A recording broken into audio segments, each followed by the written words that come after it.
함께 기도하고 예배드리도록 하겠습니다. 사랑의 아버지, 오늘도 새 날을 주셔서 감사합니다. 새 은혜가 우리의 삶 가운데 부어지기를 기대함으로 이 아침 주 앞에 머리 숙여 예배합니다.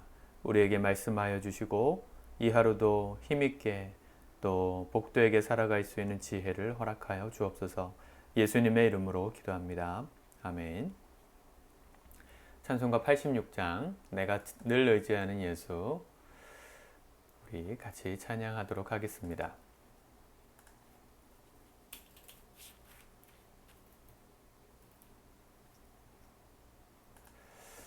내가 늘 의지하는 예수, 나의 상처 입은 심령을 불쌍하게 여기사 위로하여 주시니 미쁘신 나의 좋은 친구, 내가 의지하는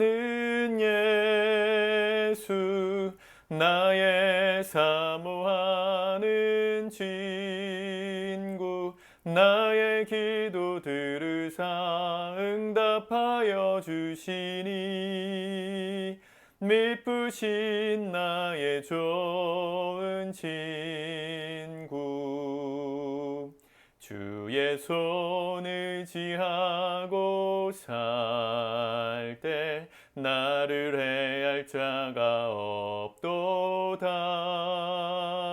주님 나의 마음을 크게 위로하시니 미쁘신 나의 좋은 친구, 내가 의지하는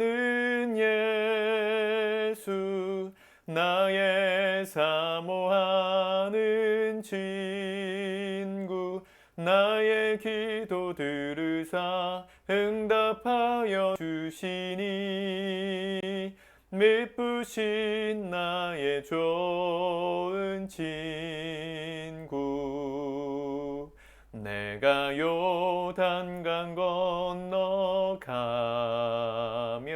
마음이 두려워서 떨 때도 주가 인도하시니 어찌 두려워하랴. 미쁘신 나의 좋은 친구, 내가 의지하는 예수, 나의 사모하는 친구, 나의 기도 들으사 응답하여 주시니 미쁘신 나의 좋은 친구, 이후 천국에 올라가서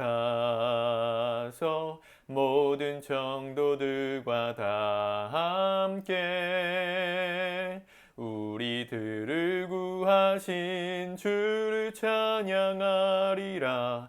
미쁘신 나의 좋은 친구, 내가 의지하는 예수, 나의 사모하는 친구, 나의 기도 들으사 응답하여 주시니 미쁘신 나의 좋은 친구. 아멘. 하나님 말씀은 사사기 13장의 말씀을 우리 같이 오늘 보도록 하겠습니다. 사사기 13장 1절에서 마지막 절까지의 말씀입니다. 우리 한 목소리로 합독하시겠습니다.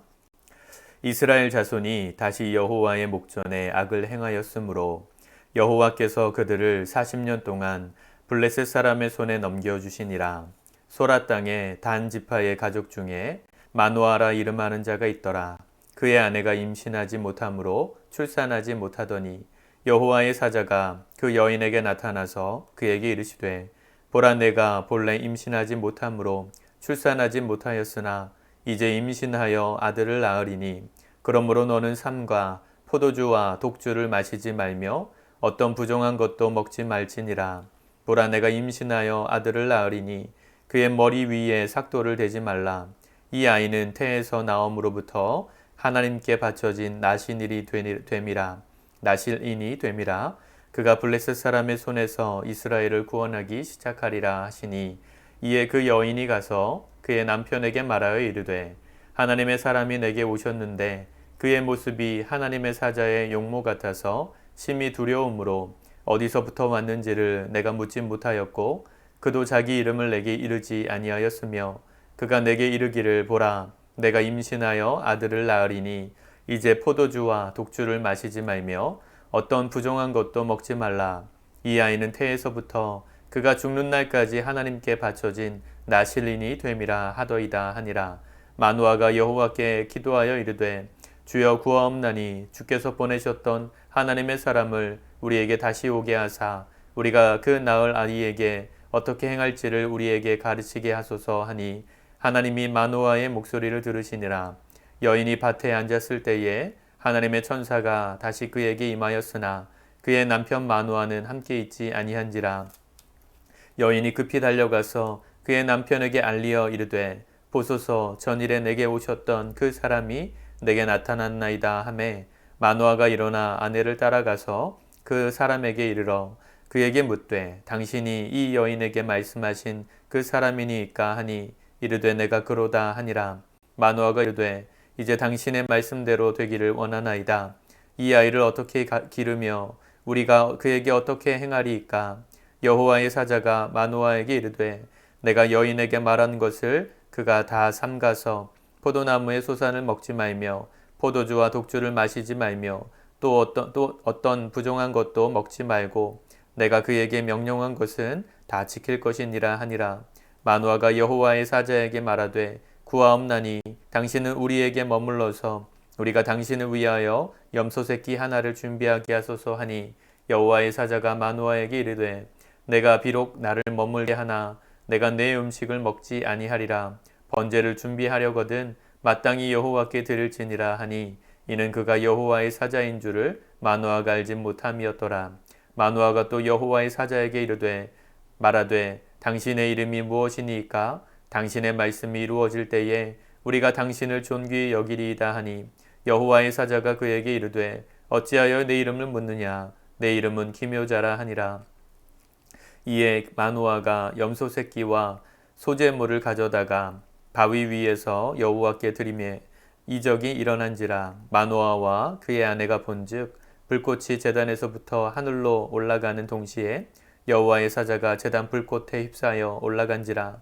마누아와 그의 아내가 그것을 보고 그들의 얼굴을 땅에 대고 엎드리니라. 여호와의 사자가 마누아와 그의 아내에게 다시 나타나지 아니하니 마누아가 그제야 그가 여호와의 사자인 줄을 알고 그의 아내에게 이르되 우리가 하나님을 보았으니 반드시 죽으리로다 하니 그의 아내가 그에게 이르되 여호와께서 우리를 죽이려 하셨더라면 우리 손에서 번제와 소제를 받지 아니하셨을 것이요 이 모든 일을 보이지 아니하셨을 것이며 이제 이런 말씀도 우리에게 이르지 아니하셨으리이다 하였더라. 그 여인이 아들을 낳음에 그의 이름을 삼손이라 하니라. 그 아이가 자라매 여호와께서 그에게 복을 주시더니 소라와 에스다올 사이 마하네단에서 여호와의 영이 그를 움직이기 시작하셨더라. 아멘. 오늘 말씀은 사사기 사사 중에 한 사람이었던 삼손의 스토리를 담고 있습니다. 잘 아는 말씀이죠. 성경을 모르는 분들도 교회를 안 다니는 분들도 삼손의 이야기를 한 번쯤은 들어봤을 것입니다. 이 삼손이 어떻게 태어나게 되었는가에 대한 이야기를 오늘 13장에서 다루고 있어요. 이 성경의 기록이 굉장히 한결같다는 것을 또 한번 깨닫게 됩니다. 이 성경은 거의 수천 년 동안 4,000년 넘는 시간 동안에 이 말씀이 기록되고 40명 넘는 기자들을 통해서 기록되었는데 기록의 목적도 그렇고 그 기록에서 말하고 있는 하나님의 역사가 거의 동일합니다. 오늘 그 13장 1절에서부터 시작되는 말씀을 보면 이스라엘 백성이 하나님 앞에 악을 행하여서 하나님이 블레셋에게 이 식민 지배를 받는 시간을 허락하시죠. 40년 동안 블레셋 사람들의 손에 넘겨주셨다. 고난받는 장면이 나오는데요. 이 고난받는 장면이 시작됨과 더불어서 하나님께서 2절에 딱 이어지는 말씀이 뭡니까? 임신하지 못하던 여인이 아이를 베는 이야기를 쓰고 있죠. 거의 동일합니다.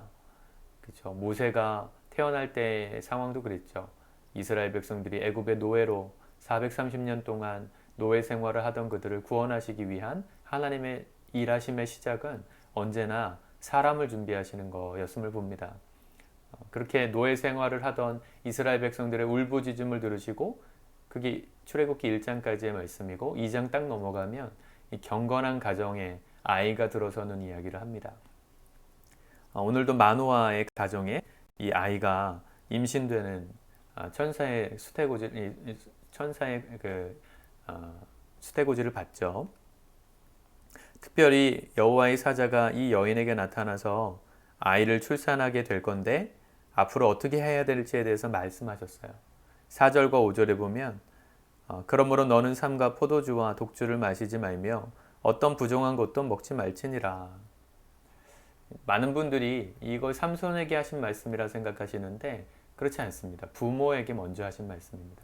나중에 삼손에게도 이 술을 마시지 않는, 머리에 칼을 대지 않는 이 나시린의 정결법에 따른 하지 말아야 될 것들을 말씀하시긴 하셨지만 먼저 누구에게 말씀하셨냐면 부모에게 말씀하셨습니다. 한 가정의 아이가 하나님의 사람으로 태어나고 자라가고 성장하는 것은 아이 혼자만의 특별한 사명이 아니고 부모가 함께 만들어가는 사명입니다. 부모가 하나님 앞에 경건하게 살 때 아이도 그렇게 사는 거예요. 많은 성도님들이 오해하시는 것 중에 한 가지가, 나는 하나님 앞에 바르게 못 살지만 우리 아이는 그렇게 살았으면 좋겠다. 그 부모의 마음을 제가 충분히 이해는 합니다만 성경의 원리는 그렇지 않습니다. 부모가 먼저 하나님의 사람으로 경건하게 사는 연습이, 또 그런 삶을 살 때 아이들도 그 부모의 모습을 닮아서 더 경건한 하나님의 사람으로 업그레이드 되고 성장하는 것이죠. 부모의 신앙이 아이들에게는 절대적입니다. 저도 아이를 이제 막 키우다 보니까 깨닫는 건 제 말 한마디 한마디, 행동 하나하나가 아이가 다 보고 있어요. 제가 아침에 샤워를 하고 나와서 이렇게 스킨을 얼굴에다 바르면요, 아이가 옆에 이렇게 따라와가지고 제 얼굴에다 스킨 바르는 모습을 가만히 봐요. 그러다가 자기도 막 이렇게 따라해요. 이제는 제가 스킨 바르는 순서를 알아가지고 아이가 먼저 이렇게 막 손을 막 털고 얼굴에다 바르고 그걸 따라합니다. 말투도 따라하고 말하는 모든, 행동하는 모든 것들을 아이는 배워요. 오늘 부모에게 먼저 주신 사명이라는 것이 있지 않았으면 좋겠습니다. 또 특별히 또 아이를 출산하게 될 예비 우리 부부들, 또 아직 부부로만 있는 우리 가정들도 있지 않습니까? 아이를 주실 것을 기다리면서 있는 부부들도 꼭 기억하시면 좋겠습니다. 아이가 태어나고 나서 내 삶을 준비하는 게 아니라 아이가 임신되기 전에 이 천사의 수태고지를 받고 삶을 어떻게 경건하게 세워가야 되는지에 대한 말씀을 듣고 태어난 아이가 하나님의 사람으로 쓰임받는 것입니다. 지금부터 내 삶에 금해야 될 것들을 좀 금하시기 바랍니다. 그건 율법이니까 날 묶는 거 아닙니까? 자유롭게 못하는 거 아닙니까? 이미 그 마음 자체가 하나님으로부터 멀어진 마음 아니겠어요? 우리가 하나님의 뜻대로 살아가기를 원한다면 주님이 시키지 않아도 우리의 삶을 경건하게 세워갈 것입니다. 그게 진리이고 사랑이라는 걸 안다면 우리가 기쁘게 스스로의 어떤 권한이라고 생각하는 것들을 제한하며 주님 뜻대로 살기를 힘쓸 것입니다. 또 한 가지 깨닫는 것은 이 여호와의 사자가 두 번 나타나죠. 첫 번째는 마노아의 아내에게 나타났다가 두 번째는 남편과 함께 볼 수 있도록 나타나요. 그 당시는 하나님을 보면 죽는다 생각했습니다. 이 천사가 나타났으니까 사실은 당연히 사람의 입장에서 하나님처럼 느껴졌겠죠. 그래서 그의 이름도 묻고 그를 위해서 제사도 드리겠다 그렇게 얘기하는데 천사는 천사의 사명을 감당합니다. 이름을 알 필요도 없다. 기묘자다 나는. 이 원더풀이란 뜻인데 놀라운 사람이다 이런 뜻인데요. 천사는요 하나님의 자리에 오르려고 하지 않았어요. 천사는 하나님께 사명을 받은 대로 순종했을 뿐이죠. 기쁜 소식을 전하는 것까지가 본인의 사명이다. 거기서 착각해가지고 본인이 하나님인 것처럼 예배도 받고 또 섬김도 받았다면 아마 사탄이 되지 않았겠습니까? 마귀가 그렇게 해서 그런 상황들을 통해서 타락했잖아요. 오늘 우리의 삶에도 마찬가지입니다. 언제나 우리는 하나님 앞에서 겸손하게 행해야 합니다. 저를 포함해서 우리 그리스도인들 모두가 인생 가운데 무엇인가 잘 되어도 하나님의 은혜였음을 겸손히 고백하고, 내 삶에 무엇인가 무너지고 안 좋은 일이 생기고 사고가 났을지라도 겸손히 하나님의 은혜를 구한다면 우리의 삶에 하나님의 영광만이 드러날 것입니다. 그것을 착각하는 순간 우리가 잘 될 땐 교만해서 하나님을 잃어버리며 살 것이고, 우리가 안 되고 어려울 땐 그 하나님을 원망하면서 하나님으로부터 멀어지는 삶을 살 것입니다. 언제나 하나님 앞에서 우리의 위치를 생각하며 살았으면 좋겠습니다. 우리는 하나님의 사명을 받고 그분의 뜻대로 살아가는 것까지가 우리의 사명입니다. 그의 영광을 취하는 것도 사명이 아니요, 그분께 원망하면서 그분과 상관없이 사는 것도 우리의 본분이 아닌 것을 기억하면서 오늘 우리에게 주신 삶의 자리에 감사로 고백하고, 또 어렵고 힘들지만 기쁨을 고백하고 선하신 하나님을 신뢰하며 오늘도 우리의 삶에 하나님의 일을 이루어 가시는 그분의 섭리를 우리가 따라갔으면 좋겠습니다. 이 삼손의 이야기는 굉장히 중요한 말씀이기도 합니다. 거의 예수님의 탄생을 상징하는 것처럼 보이잖아요. 내용 자체가 마리아에게 찾아가셔서 아들을 낳으리니 그 이름을 예수라 하라. 그런 비슷한 말씀의 상황들이 벌어졌지 않습니까? 삼손은 예수님을 예표하는 사람이에요. 사실은 예수님의 죽으심과 부활을 예표하는 사람입니다. 물론 그의 삶은 굉장히 타락하고 방탕했는데 그것이 어떻게 극복되는지를 우리 앞으로 볼 텐데요. 오늘 우리에게도 오늘 마지막 절에 보면 13장 마지막 절에 보면 여호와의 영이 삼손을 움직이기 시작하셨다. 하나님의 영이 삼손과 함께 하셨기 때문에 삼손이 어마무시한 일을 한 겁니다.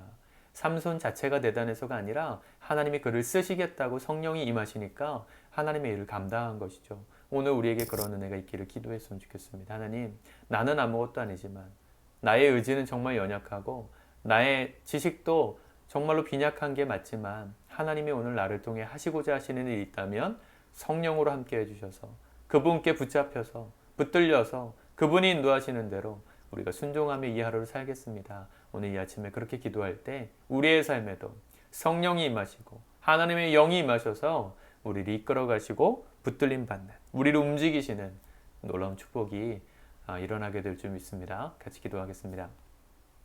하나님, 우리가 주의 말씀 가운데 우리의 사명을 발견하고 우리의 위치를 발견하고 오늘 하루 어떻게 살아야 될지에 대한 지혜를 발견합니다. 아버지 하나님, 오늘도 주님께서 우리 삶 가운데 원하시는 뜻대로 살 수 있도록 우리를 성령 충만함으로 인도하여 주옵소서. 주께서 함께 하시는 것에 우리도 깨어 민감하게 반응하고 주님께 맡긴다는 이유로 우리가 무관심하며 살지 않도록 우리 안에 늘 깨어 있음에 성령님 말씀하심에 늘 귀를 기울이며 걸어갈 수 있는 영적인 민감함을 허락하여 주셔서 우리의 삶을 통해서도 하나님의 놀라운 일들이 일어나는 축복을 누리게 도와주옵소서. 우리의 삶에 하나님의 역사하심을 통해 우리가 복을 누릴지라도 교만하거나 하나님 자만하지 않는 겸손한 하나님의 사람들로 이 하루 살게 도와주옵소서. 예수님의 이름으로 감사하며 기도드립니다. 아멘.